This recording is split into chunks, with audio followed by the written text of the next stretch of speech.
Quindi siamo con Orlando Bortolami, anch'io mi metto in mostra chiaramente insieme a un grande chef pizzaiuolo, Esatto, ecco che ci spiegherà come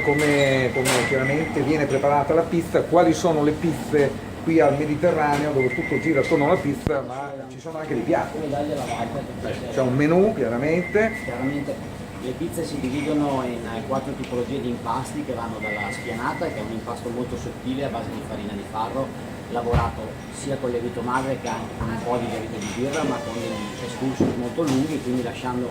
il tutto lievitare fino alla fine completamente. Ne esce una scoglina molto molto sottile. È stata la prima pizza con cui abbiamo cominciato Nel 2005, e 5 nel 2005, 12 anni fa. Dopodiché viene come sempre un po' la mania degli impasti, quindi uno cerca di fare più ricerche, più cose, e da lì sono nate una serie di pizze chiamate cosiddette gourmet, che prevedono chiaramente percorsi molto lunghi, lavorazioni sulla lievito madre, con biglie di ricotta molto lunghe, però soprattutto avvicinandoci a quella che è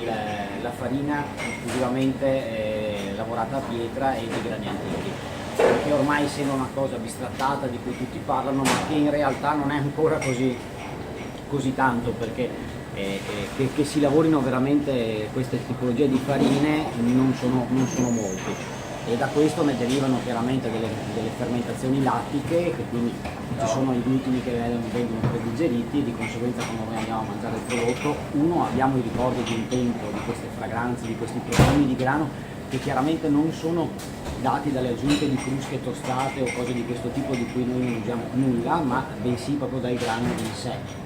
E quindi si hanno queste fragranze che ci portano dei ricordi. Ma soprattutto abbiamo delle farine integre, dove non si parla di cosiddette farine integrali che sono tanto bistrattate o tanto richieste, cioè qui si parla di farine macinate a pietra, dove prendo un chicco, macino, quello è, quello che ne sarà dipende solo da noi. Tutto questo, poi lavorato con lieviti madre, permette delle digeribilità che sono assolute, quindi persone che normalmente fanno molta fatica a digerire, in questo caso hanno un prodotto che è assolutamente molto digeribile. Due parole sulle tipologie di forno: chiaramente non facciamo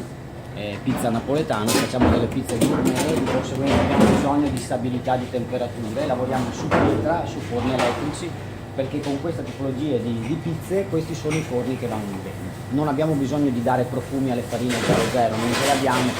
Noi abbiamo bisogno invece di non alterare i profumi delle farine che usiamo,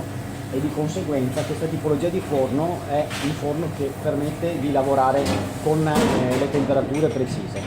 senza alterare il gusto. Quindi pizza margherita non c'è in menù. C'è la nostra tipologia, chiaramente pomodoro e mozzarella, certo che c'è.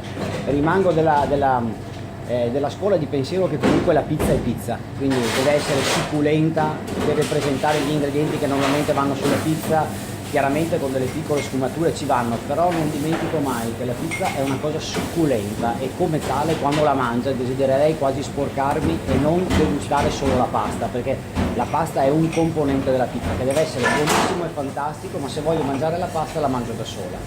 Dopodiché gli abbinamenti devono essere sempre ed esclusivamente succulenti. Quindi pizza più richiesta? Siamo molto, si alternano molto a seconda dei periodi.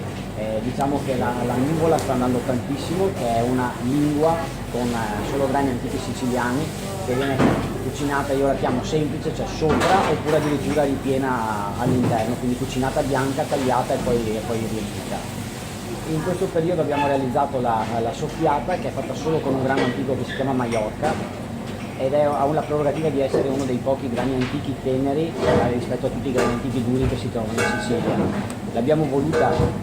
realizzare perché ha una fragranza e un gusto che ha solo quel grano lì, e di conseguenza per noi meritava un impasto. Quindi nuvola, soffiata, e poi abbiamo la soffice, dove si parla di le classiche semole siciliane con grani antichi siciliani,